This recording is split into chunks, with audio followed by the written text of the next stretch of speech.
Pagi hari harus diisi dengan sesuatu yang menginspirasi, apalagi bagi Anda yang sedang mencari referensi renovasi rumah. Ini pas banget, Fitar. Kali ini rumah kecil dan ringkas namun berfungsi maksimal hadir menjadi inspirasi di lahan yang terbatas.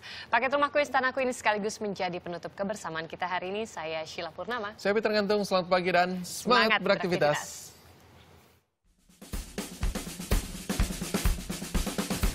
Hai, selamat pagi. Nama saya Ari. Selamat datang di Rumahku Istanaku. Ayo, ikut saya. Pertama saya ingin menjelaskan karena rumah ini pada prinsipnya tidak besar. Saya merasa membuat ruang tamu tersendiri itu menurut saya pribadi kurang efektif. Jadi setiap tamu yang datang saya arahkan untuk duduk di sini bersantai di luar. Selanjutnya, yuk kita masuk ke dalam. Ini adalah area living room. Jadi secara umum konsep rumah ini sebenarnya cukup simpel. Kita memanfaatkan luas tanah yang tidak terlalu besar. Ini hanya 99 meter persegi. Kemudian bangunan ini sekitar 115 meter persegi. Jadi kita mencoba mengoptimalkan seluruh bagian ruangan yang ada menjadi efisien, tetap enak dihuni. Selanjutnya kita menuju area meja makan dan pantry. Yuk, ikut saya. Biasanya jam segini istri saya ada di pantry. Nah, ini dia istri saya.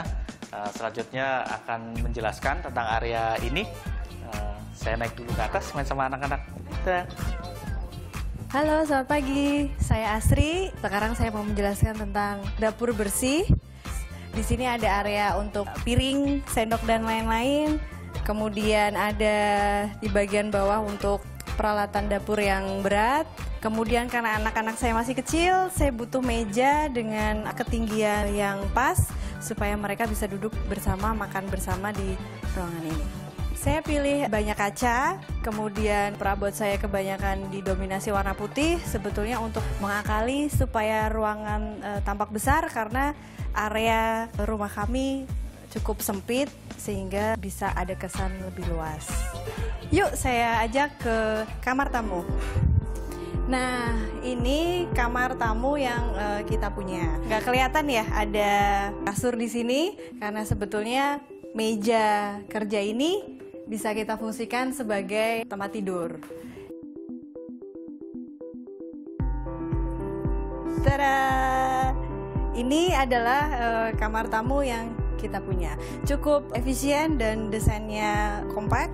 Kita ingin ketika tidak ada tamu, anak-anak bisa bermain di sini, sekaligus untuk ruang kerja suami. Oke, ini adalah ruangan di lantai 1 yang terakhir yang bisa saya jelaskan. Untuk selanjutnya akan dijelaskan oleh suami saya di lantai 2. Yuk!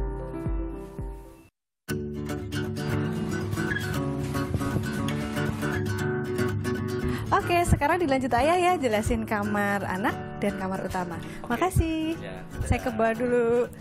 Sekarang kita ada di area ruang anak. Sebenarnya furniture yang ada di kamar ini maupun di rumah secara keseluruhan ini memang mendukung konsep yang saya dan istri maui.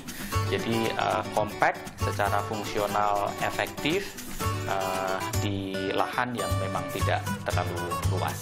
Nah, sekarang yuk ikut saya ke kamar saya. Nah,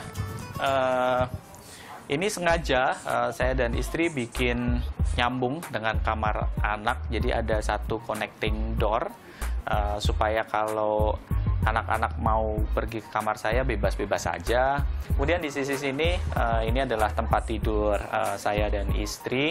Tepat di sebelah tempat tidur, di sana saya manfaatkan untuk area walk-in closet. Yuk, ikut saya.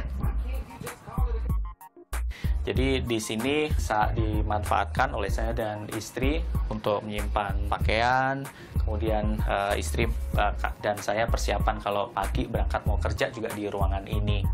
Sekaligus kalau lagi tidak ke masjid, kami biasanya sholat di samping ini. Areanya kecil tapi cukup nyaman, cukup warm. Nah, ini adalah area terakhir di rumah saya yang bisa saya jelaskan. Semoga bermanfaat dan bisa menginspirasi kita semua. bagaimanapun kita harus bisa mengatur semaksimal mungkin ruang yang kita punya, sekompak mungkin, tapi tetap efektif dan nyaman untuk kita tinggali. Terima kasih sudah berkunjung di Rumahku Istanaku. Selamat pagi. Bye.